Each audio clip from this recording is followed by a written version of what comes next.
ಇಡೀ ದೇಶ ಇವತ್ತು ಬಕ್ರೀದ್ ಹಬ್ಬದ ಸಂಭ್ರಮವನ್ನ ಎದುರು ನೋಡ್ತಾ ಇದೆ. ಪ್ರತಿ ಬಕ್ರೀದ್ ಹಬ್ಬ ಬರುವಂತಹ ಸಂದರ್ಭದಲ್ಲಿ ದೇಶದ ಜನರು ಬಹಳ ಆತಂಕಕ್ಕೆ ಒಳಗಾಗ್ತಾರೆ. ದೇಶದಲ್ಲಿ ಯಾವುದೇ ಒಂದು ಹಬ್ಬದಲ್ಲಿ ಇಂತಹ ಆತಂಕಗಳಿರುವುದಿಲ್ಲ. ಹಿಂದೂ ಸಮುದಾಯದ ಬಹಳಷ್ಟು ಹಬ್ಬಗಳು ಈ ದೇಶದಲ್ಲಿ ನಡೆಯುವಂತಹ ಸಂದರ್ಭದಲ್ಲಿ ಯಾವುದೇ ಮುಸ್ಲಿಂ ಸಹೋದರರು ಅಥವಾ ಮುಸ್ಲಿಂ ಧರ್ಮಗುರುಗಳು ಆ ಹಬ್ಬವನ್ನ ಶುಶ್ರೂಷವಾಗಿ ಆಚರಿಸಲಿಕ್ಕೆ ಬೇಕಾದಂತಹ ಎಲ್ಲ ವ್ಯವಸ್ಥೆಯನ್ನ ಅವರು ಮಾಡ್ತಾರೆ ಮತ್ತು ಯಾವುದೇ ರೀತಿಯ ವಿರೋಧಗಳನ್ನ ಖಂಡಿತವಾಗಿಯೂ ವ್ಯಕ್ತಪಡಿಸುವುದಿಲ್ಲ. ಆದ್ರೆ ಪ್ರತಿ ಬಕ್ರೀದ್ ಬರುವಂತಹ ಸಂದರ್ಭದಲ್ಲಿ ಕೆಲವು ಶೇಕಡ ಇರತಕ್ಕಂತಹ ಸಂಘ ಪರಿವಾರದ ವ್ಯಕ್ತಿಗಳು ತಮ್ಮ ರಾಜಕೀಯ ಬೇಳೆಯನ್ನ ಬೇಯಿಸ್ಲಿಕ್ಕೋಸ್ಕರ ಹಿಂದೂ ಸಮುದಾಯವನ್ನ ಎತ್ತಿ ಕಟ್ಟಿಕೊಂಡು ಗೋವಿನ ಸುಳ್ಳು ಪಾವಿತ್ರತೆಯನ್ನ ಪ್ರಚಾರಪಡಿಸಿಕೊಂಡು ಧರ್ಮದ ಮಧ್ಯೆ ವಿಷಬೀಜವನ್ನ ಬಿತ್ತುವಂತಹ ಪ್ರಯತ್ನವನ್ನ ಇವತ್ತು ದೇಶದಾದ್ಯಂತ ಹಿಂದೂ ಪರ ಸಂಘಟನೆಗಳು ನಡೆಸ್ತಾ ಇದೆ. ಅವರಿಗೆ ನಮ್ಮ ಭಾಷೆಯಲ್ಲಿ ನಾವು ಕೇಸರಿ ಭಯೋತ್ಪಾದಕರು ಅಂತ ಹೇಳ್ತೇವೆ. ಇಡೀ ದೇಶವನ್ನ ಇವತ್ತು ಅವರು ತಮ್ಮ ತೆಕ್ಕೆಗೆ ಪಡೆತಿರ್ತಕ್ಕಂಥದ್ದು ಒಂದು ಕೇಸರಿ ಶಾಲ್ ಅನ್ನ ಹೆಗಲಿಗೆ ಹಾಕಿಕೊಂಡು ಪುಟ್ಟ ಪುಟ್ಟ ಮಕ್ಕಳಿಂದ ಹಿಡಿದು ಯುವತಿಯರಿಂದ ಹಿಡಿದು ಪ್ರತಿಯೊಬ್ಬರನ್ನು ಕೂಡ ಧರ್ಮದ ಅಮಲನ್ನ ತುಂಬಿ ಅವರನ್ನ ಉದ್ರೇಕಿಸಿಕೊಂಡು ಹಿಂದೂ ಮುಸಲ್ಮಾನರ ಮಧ್ಯೆ ಗಲಭೆಗಳನ್ನ ಸೃಷ್ಟಿ ಮಾಡಿಕೊಂಡು ಆ ಹೆಸರಿನಲ್ಲಿ ಮತಗಳ ಕ್ರೋಢೀಕರಣ ಮಾಡಿ ಇವತ್ತು ದೇಶವನ್ನ ಆಳುವಂತಹ ಮಟ್ಟಕ್ಕೆ ಅವರು ಬೆಳೆದಿದ್ದಾರೆ. ಅವರ ಈ ಒಂದು ಬೆಳವಣಿಗೆಗೆ ನಮ್ಮ ಸಮಾಜದ ಕಾರಣವೂ ಕೂಡ ಇದೆ. ಅವರು ಯಾವೆಲ್ಲ ಅಜೆಂಡವನ್ನ ಇಟ್ಟುಕೊಂಡು ನಮ್ಮ ಮುಂದೆ ಬರ್ತಾರೋ ಆ ಎಲ್ಲ ಅಜೆಂಡವನ್ನ ನಾವು ಚಾಚು ತಪ್ಪದೆ ಅವರು ಹೇಳ್ತಾ ಇರುವಂತದ್ದು ಸರಿ ಅನ್ನುವ ರೀತಿಯಲ್ಲಿ ನಾವು ವಹಿಸುವಂತಹ ಮೌನವಾಗಿರ್ತದೆ. ಇಲ್ಲಿರ್ತಕ್ಕಂತಹ ಜಾತ್ಯತೀತ ಪಕ್ಷಗಳು ಅಥವಾ ಇಲ್ಲಿರ್ತಕ್ಕಂತಹ ಬೇರೆ ಬೇರೆ ವಿಚಾರಗಳನ್ನ ಹಂಚಿಕೊಳ್ಳುವಂತಹ ವ್ಯಕ್ತಿಗಳು ಶಾಂತಿಯ ಹೆಸರಿನಲ್ಲಿ ಅವರ ಉದ್ರೇಕಕ್ಕೆ ನಾವು ಒಳಗಾಗಬಾರದು ಅಥವಾ ಅವರು ಹೇಳುವಂತದ್ದನ್ನ ಸ್ವಲ್ಪ ನಾವು ಹಿಂದೆ ಇಡಬೇಕು, ಅದರಿಂದ ನಮಗೆ ಒಳ್ಳೇದಾಗ್ತದೆ ಅಂತ ಹೇಳುವಂತಹ ಈ ಒಂದು ಬುದ್ಧಿವಾದದ ಮಾತಿನಿಂದಾಗಿ ಇವತ್ತು ಸಂಘ ಪರಿವಾರ ಅವರು ಒಂದು ದೊಡ್ಡ ಶಕ್ತಿಯಾಗಿ ಬೆಳೆದು ನಿಂತಿದ್ದಾರೆ. ಯಾವ ರೀತಿ ಬೆಳೆದಿದ್ದಾರೆ ಅಂತ ಹೇಳಿದ್ರೆ ಇವತ್ತು ಯಾವುದೇ ಒಂದು ವಿಚಾರಗಳು ಈ ದೇಶದ ಕಾನೂನಿಗೆ ವಿರುದ್ಧವಾಗಿದ್ರು ಅಥವಾ ಈ ದೇಶದ ಸಾಮಾಜಿಕ ನ್ಯಾಯದ ಪ್ರತಿಪಾದನೆಯನ್ನ ತಿರಸ್ಕರಿಸುವಂತಹ ಒಂದು ಅಜೆಂಡವನ್ನ ಅವರು ಮುಂದೆ ಇಟ್ಟರು ಕೂಡ ಇಡೀ ದೇಶವೇ ಅದರ ವಿರುದ್ಧವಾಗಿ ಮಾತನಾಡ್ತದೆ.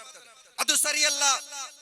ಸಂಘ ಪರಿವಾರ ಹೇಳ್ತಾ ಇರುವಂತದ್ದು, ಬಿಜೆಪಿ ಹೇಳ್ತಾ ಇರ್ತಕ್ಕಂಥದ್ದು ಈ ದೇಶದ ಕಾನೂನಿಗೆ ವಿರುದ್ಧವಾಗಿದೆ, ಈ ದೇಶದ ಜಾತ್ಯತೀತ ಸಿದ್ಧಾಂತಕ್ಕೆ ವಿರುದ್ಧವಾಗಿದೆ, ಈ ದೇಶದ ಪ್ರಜಾಪ್ರಭುತ್ವ ವ್ಯವಸ್ಥೆಗೆ ವಿರುದ್ಧವಾಗಿದೆ ಅಂತ ಹೇಳಿ ಇಡೀ ಸಾಮಾಜಿಕ ಜಾಲತಾಣಗಳಲ್ಲಿ ಮಾಧ್ಯಮಗಳಲ್ಲಿ ಎಲ್ಲ ಕಡೆ ಕೂಡ ಚರ್ಚೆ ನಡೀತದೆ. ಆದ್ರೆ ಕೊನೆಗೊಂದು ದಿನ ಈ ಪ್ರಕರಣ ನ್ಯಾಯಾಲಯದ ಮೆಟ್ಟಿಲಿಗೆ ಹೋದ್ರೆ ನ್ಯಾಯಾಲಯದಲ್ಲಿ ಜನತೆ ಮಾಡಿದಂತಹ ಚರ್ಚೆಗೆ ವಿರುದ್ಧವಾಗಿ ಅಥವಾ ಇಲ್ಲಿಯ ಸಾಮಾಜಿಕ ನ್ಯಾಯ ವಿರುದ್ಧವಾದಂತಹ ರೀತಿಗಳಲ್ಲಿ ತೀರ್ಪು ಬರ್ತದೆ ಅಂತ ಹೇಳಿದ್ರೆ ಯಾವ ರೀತಿ ಇವರು ಸಮಾಜದಲ್ಲಿ ಬೆಸೆದುಕೊಂಡಿದ್ದಾರೆ ಅಥವಾ ತಮ್ಮ ಒಂದು ಇನ್ಫ್ಲುಯೆನ್ಸ್ ಅನ್ನ ಇಲ್ಲಿಯ ವ್ಯವಸ್ಥೆಯ ಮೇಲೆ ಯಾವ ರೀತಿ ಅವರು ದುರುಪಯೋಗ ಪಡಿಸ್ತಾ ಇದ್ದಾರೆ ಅನ್ನೋದನ್ನ ಬಹಳ ಸ್ಪಷ್ಟವಾಗಿ ಅರ್ಥ ಮಾಡ್ಲಿಕ್ಕೆ ಸಾಧ್ಯ ಇದೆ ಬಂಧುಗಳು. ಗೋವಿನ ಹೆಸರಿನಲ್ಲಿ ಗೂಂಡಾಗಿರಿಯನ್ನ ಮಾಡ್ತಾ ಇದ್ದಾರೆ, ಹಲ್ಲೆಯನ್ನ ಮಾಡ್ತಾ ಇದ್ದಾರೆ, ಕೊಲೆಯನ್ನ ಮಾಡ್ತಾ ಇದ್ದಾರೆ. ಆದ್ರೆ ನಮ್ಮ ಜಾತ್ಯತೀತ ಸರ್ಕಾರಗಳು ಇಲ್ಲಿ ಏನ್ ಮಾಡ್ತಾ ಇದೆ? ಬಿಜೆಪಿಯ ಅದು ವೃತ್ತಿ ಅಥವಾ ಪ್ರವೃತ್ತಿ ಅಂತ ಹೇಳಿ ತಿಳ್ಕೊಳ್ಳೋಣ. ಯಾಕೆಂತ ಹೇಳಿದ್ರೆ ಹತ್ತಿರದ ಉಡುಪಿಯಲ್ಲಿ ನಡೆದಂತಹ ಹಾಜಬ್ಬ ಹಸನಬ್ಬ ಪ್ರಕರಣದಲ್ಲಿ ಆ ಒಂದು ಆದಿ ಉಡುಪಿಯ ಬೆತ್ತಲೆ ಪ್ರಕರಣದ ಪ್ರಮುಖ ಆರೋಪಿ ಇವತ್ತು ಕರ್ನಾಟಕ ಸರ್ಕಾರದ ಶಾಸಕ. ಈ ರಾಜ್ಯದ ದೌರ್ಭಾಗ್ಯ ಅಂತ ಹೇಳ್ಬೋದು. ನಮ್ಗೆ ವ್ಯಕ್ತಿಗಳನ್ನ ಡಾಕ್ಟರ್ BR ಅಂಬೇಡ್ಕರ್ ಅವರು ನೀಡಿದಂತಹ ಅತ್ಯುತ್ತಮ ಮಹೋನ್ನತವಾದಂತಹ ಸಂವಿಧಾನದ ಆಶಯಗಳು ಚರ್ಚೆಯಾಗುವಂತಹ ನೀತಿ ನಿರೂಪಣಾ ಸಭೆಗಳಲ್ಲಿ ಕಾಣಬೇಕಾಗಿರುವಂತಹ ದೌರ್ಭಾಗ್ಯ ನಮಗೆ. ಇಂತಹ ಕ್ರಿಯೆಗಳಿಂದಾಗಿ ಬಿಜೆಪಿಯ ಈ ಒಂದು ಕೋಮು ವ್ಯಾಪ್ತಿಯಿಂದಾಗಿ ಇವತ್ತು ಅಂತಹ ಒಂದು ಗೂಂಡಾಯಿಸಂ ಮಾಡುವಂತಹ ವ್ಯಕ್ತಿಗಳಿಗೆ ಮತ್ತಷ್ಟು ಹುಮ್ಮಸ್ಸು ಬರ್ತಾ ಇದೆ, ಮತ್ತಷ್ಟು ಶಕ್ತಿ ಬರ್ತಾ ಇದೆ. ಕೆಲವೊಂದು ಸಂದರ್ಭಗಳಲ್ಲಿ ಪೊಲೀಸ್ ಇಲಾಖೆಯು ಕೂಡ ಅಂತಹ ವ್ಯಕ್ತಿಗಳೊಂದಿಗೆ ಸಾಥ್ ನೀಡುತ್ತದೆ. ಅಕ್ರಮ ಗೋಸಾಗಾಟದ ಹೆಸರಿನಲ್ಲಿ ಇವರಿಗೆ ಗಾಡಿಯನ್ನ ಅಡ್ಡ ಇಟ್ಟು ಆ ಗೋಸಾಗಾಟಗಾರರನ್ನ ತಡೆಯುವಂತಹ ಅಧಿಕಾರವನ್ನ ಯಾರು ನೀಡಿರುವಂತದ್ದು? ಯಾವ ಕಾನೂನು ನೀಡಿದೆ ಅವರಿಗೆ? ಆದ್ರೆ ನಮ್ಮ ಪೊಲೀಸ್ ಇಲಾಖೆ ಏನ್ ಮಾಡ್ತಾ ಇದೆ? ಅಂತಹ ವ್ಯಕ್ತಿಗಳನ್ನ ಠಾಣೆಗೆ ಕರೆಸಿ ವಶಪಡಿಸಿದಂತಹ ಗೋಗಳನ್ನು ಮತ್ತು ಅವರ ಮೇಲೆ ಕೇಸ್ ದಾಖಲಿಸುತ್ತದೆ. ಈ ವ್ಯಕ್ತಿಗಳನ್ನ ಹಾಗೆಯೇ ಬಿಟ್ಟು ಬಿಡುವಂತಹ ಒಂದು ಪದ್ಧತಿ. ಅವರ ಮನೆಗಳು ಸೀಸ್ ಆಗ್ತದೆ. ಅವರ ಮೇಲೆ ಅತ್ಯಂತ ಕಠಿಣವಾದಂತಹ ಸೆಕ್ಷನ್ಗಳನ್ನ ಜಡಿಯಲಾಗ್ತದೆ. ಗೂಂಡಾಯಿಸಂ ಮಾಡಿದಂತಹ, ದರೋಡೆ ಮಾಡಿದಂತಹ, ಹಲ್ಲೆ ಮಾಡಿದಂತಹ ಸಂಘ ಪರಿವಾರದ ಕಾರ್ಯಕರ್ತರನ್ನ ಮನೆಗೆ ಕಳಿಸಿಕೊಡುತ್ತದೆ. ಇದು ಯಾವ ನೀತಿ? ಈ ರೀತಿಯ ತಾರತಮ್ಯ ಧೋರಣೆಯಿಂದಾಗಿ ಇವತ್ತು ಸಮಾಜದಲ್ಲಿ ಅಶಾಂತಿ ಬೆಳೀತಾ ಇರತಕ್ಕಂಥ ಇಲ್ಲಿರ್ತಕ್ಕಂತಹ ಪೊಲೀಸ್ ಇಲಾಖೆ ಮತ್ತು ಸರ್ಕಾರಗಳು ಸರಿಯಾದಂತಹ ರೀತಿಯಲ್ಲಿ ಈ ವಿಚಾರಗಳನ್ನ ಮುನ್ನಡೆಸುವುದಾದ್ರೆ ಯಾವುದೇ ರೀತಿಯ ಗೊಂದಲಗಳು, ಆತಂಕಗಳು ಸಮಾಜದಲ್ಲಿ ನಡೆಯಲಿಕ್ಕೆ ಸಾಧ್ಯ ಇಲ್ಲ ಅನ್ನೋದನ್ನ ನಾವೆಲ್ಲರೂ ಅರ್ಥ ಮಾಡಿಕೊಳ್ಬೇಕಾಗ್ತದೆ. ಕರ್ನಾಟಕ ಗೋ ಹತ್ಯಾ ನಿಯಂತ್ರಣ ಕಾಯ್ದೆಯಲ್ಲಿ ಬಹಳ ಸ್ಪಷ್ಟವಾಗಿ ಹೇಳ್ತದೆ,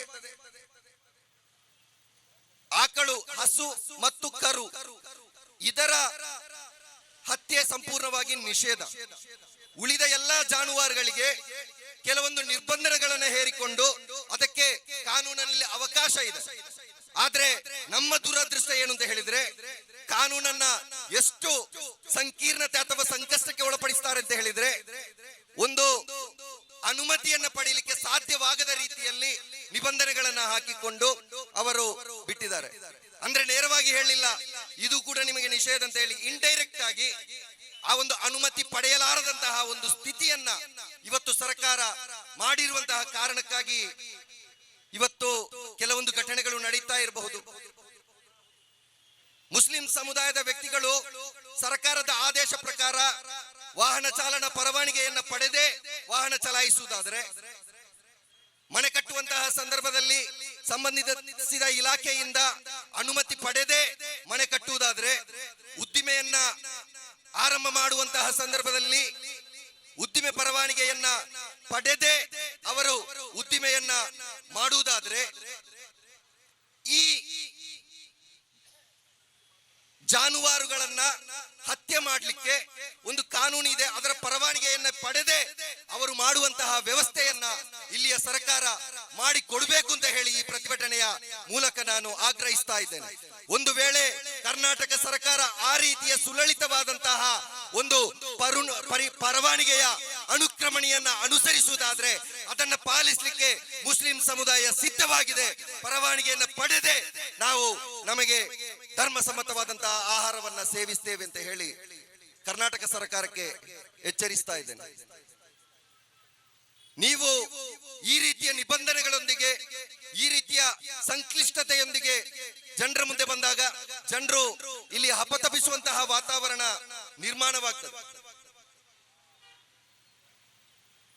ಜನರು ತೀರ್ಮಾನ ಮಾಡಿದ್ರೆ ಏನು ಬೇಕಾದ್ರೆ ನಡೀತದೆ ಅಂತ ಹೇಳಲಿಕ್ಕೆ ಎರಡು ಘಟನೆಗಳು ಪ್ರಸಕ್ತವಾಗಿ ನಡೀತಾ ಇರತಕ್ಕಂತಹ ಎರಡು ಘಟನೆಗಳು.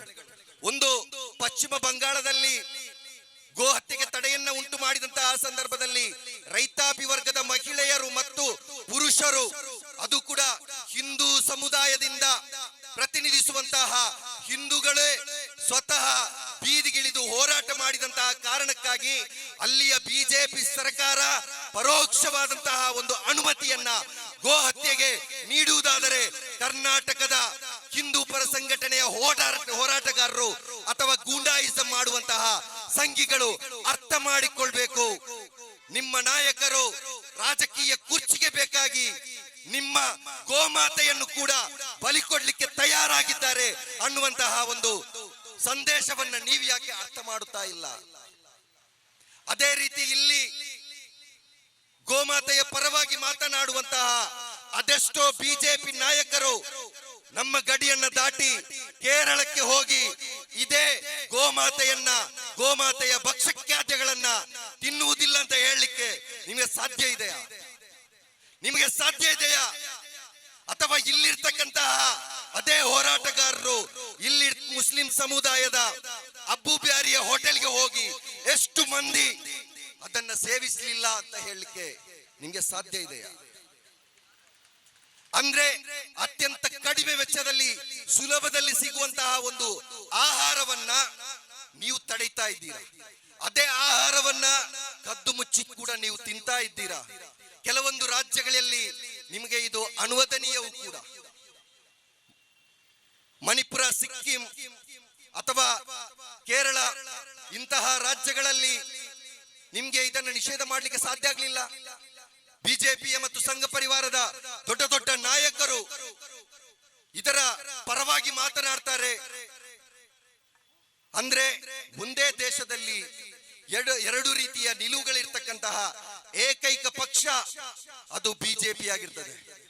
ಅಥವಾ ಈ ರೀತಿ ದ್ವಂದ್ವಗಳನ್ನ ಹುಟ್ಟು ಹಾಕುವಂತಹ ಏಕೈಕ ಸಂಘಟನೆ ಇದ್ರೆ ಅದು ರಾಷ್ಟ್ರೀಯ ಸ್ವಯಂ ಸೇವಕ ಸಂಘ RSS ಆಗಿರ್ತದೆ.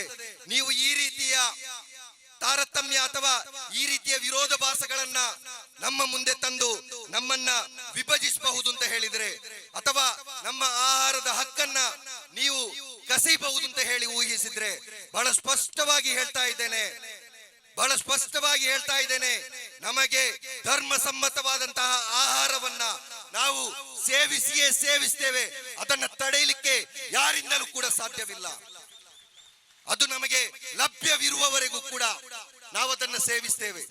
ಅದು ನಿಮ್ಮೊಂದಿಗಿನ ದ್ವೇಷದಿಂದಾಗಿ ಅಲ್ಲ, ಈ ದೇಶದ ಕಾನೂನು ನಮಗೆ ಅವಕಾಶ ನೀಡಿರುವ ಕಾರಣಕ್ಕಾಗಿ, ಅಥವಾ ನಾವು ಸ್ವೀಕರಿಸಿರುವಂತಹ ಅಥವಾ ನಾವು ಅನುಸರಿಸ್ತಾ ಇರತಕ್ಕಂತಹ ಧರ್ಮ ಅದಕ್ಕೆ ನಮಗೆ ಅವಕಾಶ ಕೊಟ್ಟ ಕಾರಣಕ್ಕಾಗಿ ಆಗಿದೆ. ಈ ದೇಶದ ಈ ರಾಜ್ಯದ ಕಾನೂನನ್ನ ಪಾಲಿಸ್ತೇವೆ. ಆದ್ರೆ ಕಾನೂನಲ್ಲೂ ಕೂಡ ಕೆಲವೊಂದು ಸ್ಪಷ್ಟತೆಗಳು ಇರಲಿ ಅಂತ ಹೇಳಿ ಈ ಸಂದರ್ಭದಲ್ಲಿ ಹೇಳಲಿಕ್ಕೆ ಬಯಸ್ತಾ ಇದ್ದೇನೆ. ಅದೇ ರೀತಿ ಕರ್ನಾಟಕ ಸರ್ಕಾರ ಪದೇ ಕೇವಲ ಈ ಬಾರಿ ಮಾತ್ರ ಅಲ್ಲ, ಕಳೆದ ಸಚಿವ ಸಂಪುಟ ಸಭೆಯಲ್ಲೂ ಅದೇ ರೀತಿ ನಿರಂತರವಾಗಿ ಕರ್ನಾಟಕವನ್ನ ಆಳ್ವಿಕೆ ಮಾಡಿದಂತಹ ಸಂದರ್ಭದಲ್ಲಿ ಸಂಘ ಪರಿವಾರದ ಗೂಂಡಾಗಳ ಕೇಸುಗಳನ್ನ ವಾಪಸ್ ಪಡೆಯುವಂತದ್ದು ಇವರಿಗೆ ಒಂದು ಚಾಳಿಯಾಗಿ ಬಿಟ್ಟಿದೆ. ಈ ರೀತಿ ಕೇಸುಗಳನ್ನು ವಾಪಸ್ ಪಡೆಯುವ ಮೂಲಕ ಕರ್ನಾಟಕದ ಜಾತ್ಯತೀತ ಸರ್ಕಾರ ಯಾವ ಸಂದೇಶವನ್ನು ಸಮಾಜಕ್ಕೆ ಸಾರ್ತಾ ಇದೆ? ಯಾವ ಸಂದೇಶವನ್ನು ನೀವು ಸಾರ್ತಾ ಇದ್ದೀರಾ? ಸಮಾಜದಲ್ಲಿ ಅಶಾಂತಿಯನ್ನು ಹುಟ್ಟಾಕುವಂತಹ ಅಥವಾ ಕೊಲೆಗೆ ಬೆಂಬಲವನ್ನು ನೀಡುವಂತಹ, ಕೋಮು ಗಲಭೆಯನ್ನ ಸೃಷ್ಟಿ ಮಾಡುವಂತಹ, ಭಯೋತ್ಪಾದನೆಯ ಮೂಲ ನೆಲೆಯಾಗಿರ್ತಕ್ಕಂತಹ RSS ನ ನಾಯಕರ ಮೇಲಿನ ಕೇಸುಗಳನ್ನ ನೀವು ವಾಪಸ್ ಪಡೆಯುವುದಾದರೆ ಒಂದು ಮಾತು ನಿಮಗೆ ನೆನಪಿರಲಿ, ನಿಮ್ಮ ಪರಮೋಚ್ಚ ನಾಯಕರಾಗಿರ್ತಕ್ಕಂತಹ ರಾಹುಲ್ ಗಾಂಧಿ ಅವರ ಆದೇಶವನ್ನ ನೀವು ಉಲ್ಲಂಘನೆ ಮಾಡ್ತಾ ಇದ್ದೀರಿ. ಅವರು ಬಹಳ ಸ್ಪಷ್ಟವಾಗಿ ಹೇಳ್ತಾರೆ, ಸಂಘ ಪರಿವಾರ ಬೆಳೆಯಲಿಕ್ಕೆ ಯಾವುದೇ ರೀತಿಯ ಅವಕಾಶಗಳನ್ನ ನೀಡಬಾರದು. ಕಾಂಗ್ರೆಸ್ ಪಕ್ಷದಲ್ಲಿರ್ತಕ್ಕಂತಹ ಸಂಘ ಪರಿವಾರದ ಮೆಂಟಾಲಿಟಿ ಇರ್ತಕ್ಕಂತಹ ನಾಯಕರುಗಳನ್ನ ಹೆಕ್ಕಿ ಕಾಂಗ್ರೆಸ್ ಪಕ್ಷದಿಂದ ಹೊರ ಹಾಕುವವರೆಗೆ ಕಾಂಗ್ರೆಸ್ ಪಕ್ಷ ಅದರ ಜಾತ್ಯತೀತ ನಿಲುವನ್ನು ಉಳಿಸಿಕೊಳ್ಳಿಕ್ಕೆ ಸಾಧ್ಯ ಇಲ್ಲ ಅಂತ ಹೇಳಿ ಹಲವಾರು ತರಬೇತಿ ಶಿಬಿರಗಳಲ್ಲಿ ನಿಮಗೆ ಹೇಳಿದ ನಂತರವೂ ಕೂಡ ನೀವು ಸಂಘ ಪರಿವಾರದ ಕೇಸುಗಳನ್ನ ವಾಪಸ್ ಪಡಿತಾ ಇದ್ದೀರಿ ಅಂತ ಹೇಳಿದರೆ, ಅಂದ್ರೆ ನಾಯಕರನ್ನು ಕೂಡ ಅನುಸರಿಸಲಿಕ್ಕೆ ತಯಾರಿಲ್ಲ. ಸಿದ್ದರಾಮಯ್ಯರವರು ಆ ಒಂದು ಕುರ್ಚಿಯಲ್ಲಿ ಕೂತು ಅವರಿಗೆ ಬಹಳ ಸುಖವಾಗ್ತಾ ಇದೆ, ಅದನ್ನ ಬಿಟ್ಟುಕೊಡ್ಲಿಕ್ಕೆ ಸಾಧ್ಯ ಇಲ್ಲ. ಅದಕ್ಕಾಗಿ ಸಚಿವ ಸಂಪುಟದಲ್ಲಿ ಇರ್ತಕ್ಕಂತಹ ಕೆಲವೊಂದು ಸಂಘ ಪರಿವಾರದ ಮನೋಸ್ಥಿತಿಯ ಸಚಿವರು ಹೇಳುವಂತಹ ಅಭಿಪ್ರಾಯಗಳನ್ನ ಅವರು ತೀರ್ಮಾನವಾಗಿ ಘೋಷಿಸುವಂತಹ ಒಂದು ಮಜಬೂರಿಗೆ ಅವರು ಒಳಗಾಗಿದ್ದಾರೆ. ಬೇರೆ ದಾರಿ ಇಲ್ಲ.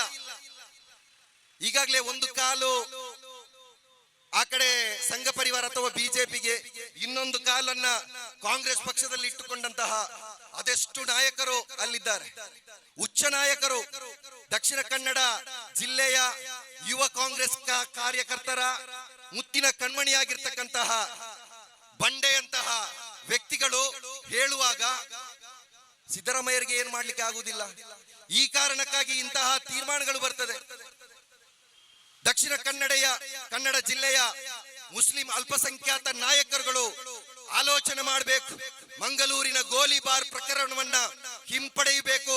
ಅದರಲ್ಲಿ ದಾಖಲಾಗಿರ್ತಕ್ಕಂತಹ ಅಮಾಯಕರ ಹೆಸರುಗಳನ್ನ ಕೈ ಬಿಡಬೇಕು ಅಂತ ಹೇಳಿ ನೀವು ಎಷ್ಟು ಬಾರಿ ಕರ್ನಾಟಕ ಸರ್ಕಾರಕ್ಕೆ ಮನವಿಯನ್ನ ಸಲ್ಲಿಸಿದ್ದೀರಿ ಮತ್ತು ಕರ್ನಾಟಕ ಸರ್ಕಾರದ ಪ್ರತಿಕ್ರಿಯೆ ಅಥವಾ ಈ ಕೇಸ್ ಹಿಂಪಡೆಯುವುದರ ಬಗ್ಗೆ ಅವರ ತೀರ್ಮಾನ ಏನಾಗಿತ್ತು ಅಂತ ಹೇಳುವುದನ್ನ ನೀವು ಅರ್ಥ ಮಾಡಿಕೊಳ್ಬೇಕು. ಮುತಾಲಿಕ್ನ ಕೇಸನ್ನ ಹಿಂಪಡೆಯಲಿಕ್ಕೆ ಸಾಧ್ಯವಾಗ್ತದೆ. ಚೈತ್ರ ಕುಂದಾಪುರ ಕೇಸನ್ನ ಹಿಂಪಡೆಯಲಿಕ್ಕೆ ಸಾಧ್ಯವಾಗ್ತದೆ. ಪುನೀತ್ ಕೆರೆಹಳ್ಳಿಯಂತಹ ಗೂಂಡಾಣಿಗೆ ಅತ್ಯಂತ ಸುಲಲಿತವಾದಂತಹ ಜಾಮೀನು ಸಿಗಲಿಕ್ಕೆ ಬೇಕಾದಂತಹ ಎಲ್ಲ ವ್ಯವಸ್ಥೆಗಳು ನಡೀತದೆ. ಆದ್ರೆ ದಕ್ಷಿಣ ಕನ್ನಡ ಜಿಲ್ಲೆಯ ಮಂಗಳೂರಿನಲ್ಲಿ ನಡೆದಂತಹ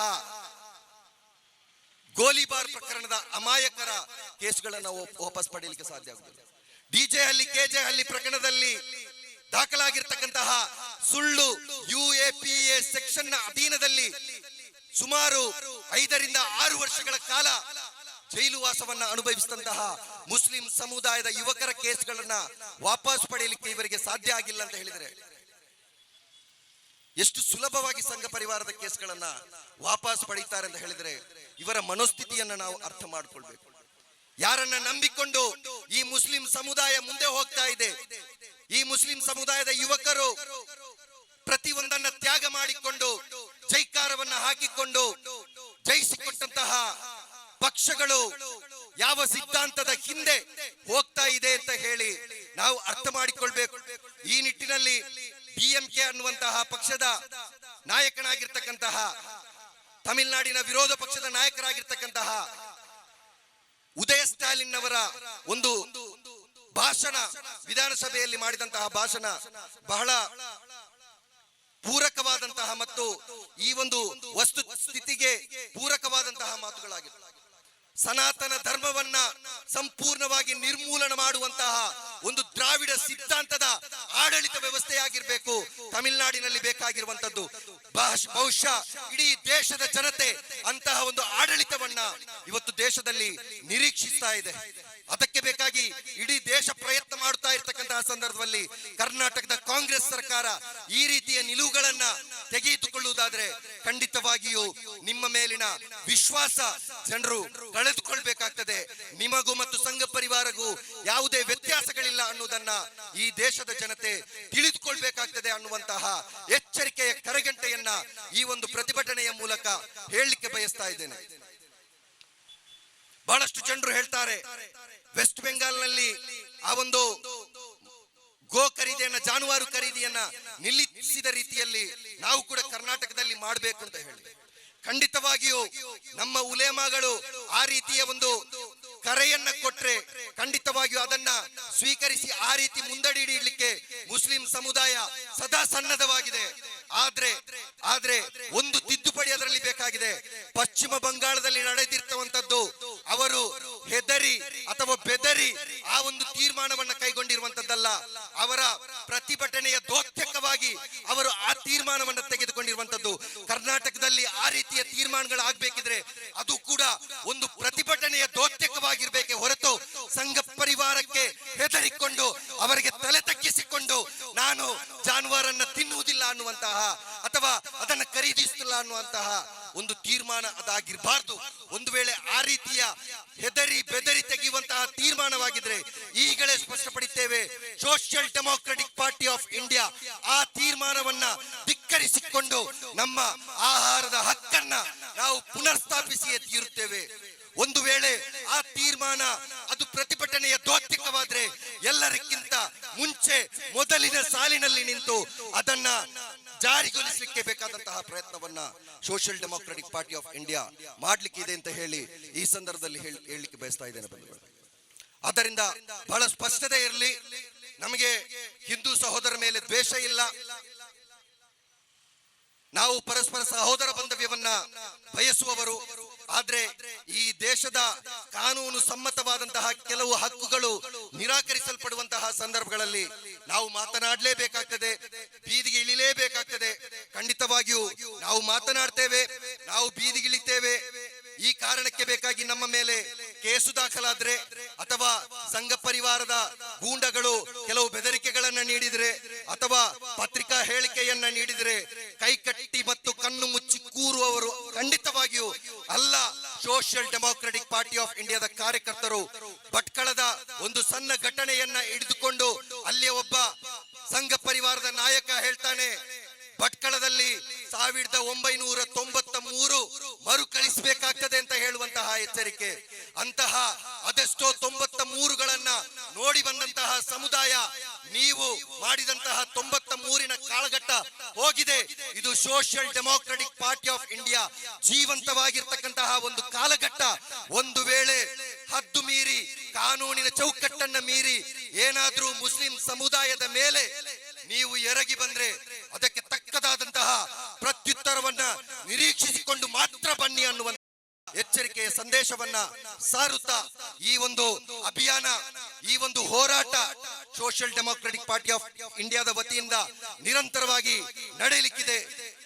ನಮ್ಮ ಆಹಾರ ನಮ್ಮ ಹಕ್ಕು, ಖಂಡಿತವಾಗಿಯೂ ಅದನ್ನ ಉಳಿಸಲಿಕ್ಕೆ ಬೇಕಾದಂತಹ ಹೋರಾಟ ನಿರಂತರವಾಗಲಿಕ್ಕಿದೆ ಅನ್ನುವಂತಹ ಸಂದೇಶದೊಂದಿಗೆ ಇಂತಹ ಹೋರಾಟಗಳಲ್ಲಿ, ಹೋರಾಟದ ಮೈದಾನಗಳಲ್ಲಿ ಪದೇ ಪದೇ ನಾವು ಇದೇ ರೀತಿ ಎದುರುಗೊಳ್ಳೋಣ ಅನ್ನುವಂತಹ ಸಂದೇಶದೊಂದಿಗೆ ಅವಕಾಶಕ್ಕಾಗಿ ಕೃತಜ್ಞತೆಯನ್ನ ಸಲ್ಲಿಸ್ತಾ ನನ್ನ ಮಾತನ್ನ ಮುಕ್ತಾಯಗೊಳಿಸ್ತಾ ಇದ್ದೇನೆ. ಜೈ ಇಂಡಿಯಾ.